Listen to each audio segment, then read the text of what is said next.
வணக்கம். முக்கிய நிகழ்வுகளின் தொகுப்பை வழங்குவதற்காக நான் தரணி நாகராஜன். இனி இந்த நேரத்திற்கான முக்கிய செய்திகளை பார்ப்போம். 2019ஆம் ஆண்டில் பொள்ளாச்சியில் கல்லூரி மாணவிகள் இளம் பெண்களை வீடியோ எடுத்து பாலியல் வன்கொடுமை செய்த வழக்கில் கோவை மகளிர் நீதிமன்றம் இன்று தீர்ப்பு வழங்குகிறது. இதற்காக குற்றம் சாட்டப்பட்ட 9 பேரும் சேலம் சிறையிலிருந்து கோவை மகளிர் நீதிமன்றத்திற்கு அழைத்து வரப்பட்டுள்ளனர். இதுகுறித்த கூடுதல் தகவல்களை தருகிறார் எமது கோவை செய்தியாளர் ரமேஷ். கோவை மகளிர் நீதிமன்றத்தில் பொள்ளாச்சி பாலியல் வன்கொடுமை வழக்கில் தீர்ப்பு வழங்கப்பட உள்ள நிலையில் கைது செய்யப்பட்ட 9 பேரும் தற்போது கோவை நீதிமன்றத்திற்கு அழைத்து வரப்பட்டன. இந்த வழக்கு 2019ஆம் ஆண்டு பொள்ளாச்சியில் பல கல்லூரி மாணவிகளை பாலியல் வன்கொடுமை செய்து அதனை வீடியோவாக எடுத்து பின்னர் அவற்றை பயன்படுத்தி பணம் மற்றும் பாலியல் பலன்களை பெறும் குற்றச்செயலில் ஈடுபட்டதாக புகார் எழுந்தது.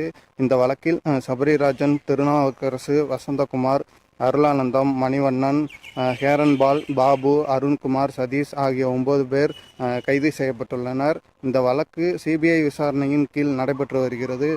குறிப்பாக கடந்த ஏப்ரல் 5ஆம் தேதி குற்றவாளிகள் நீதிமன்றத்தில் ஆஜர்படுத்தப்பட்டு அவர்களிடம் கேள்விகள் கேட்கப்பட்டதாக கூறப்படுகிறது. அதேபோல சாட்சிகளின் விசாரணையும் முடிவடைந்துள்ளது. இந்த வழக்கின் தீர்ப்பு பெண்களின் பாதுகாப்பு மற்றும் சமூகத்தில் பெண்களுக்கு எதிரான வன்முறைகளுக்கு எதிராக கடும் நடவடிக்கை எடுக்கப்படும் என்ற சமூகத்தின் எதிர்பார்ப்பை பிரதிபலிக்கிறது. இதற்கான தீர்ப்பு கோவை நீதிமன்றத்தில் இன்று பிற்பகலுக்குள் வெளியாகும் என எதிர்பார்க்கப்படுகிறது.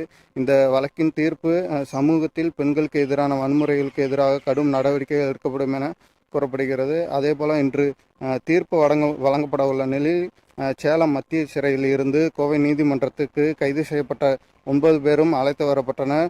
குறிப்பாக கோவை நீதிமன்ற வளாகத்தில் 100க்கும் மேற்பட்ட போலீசார் பாதுகாப்பு பணியில் ஈடுபட்டுள்ளனர்.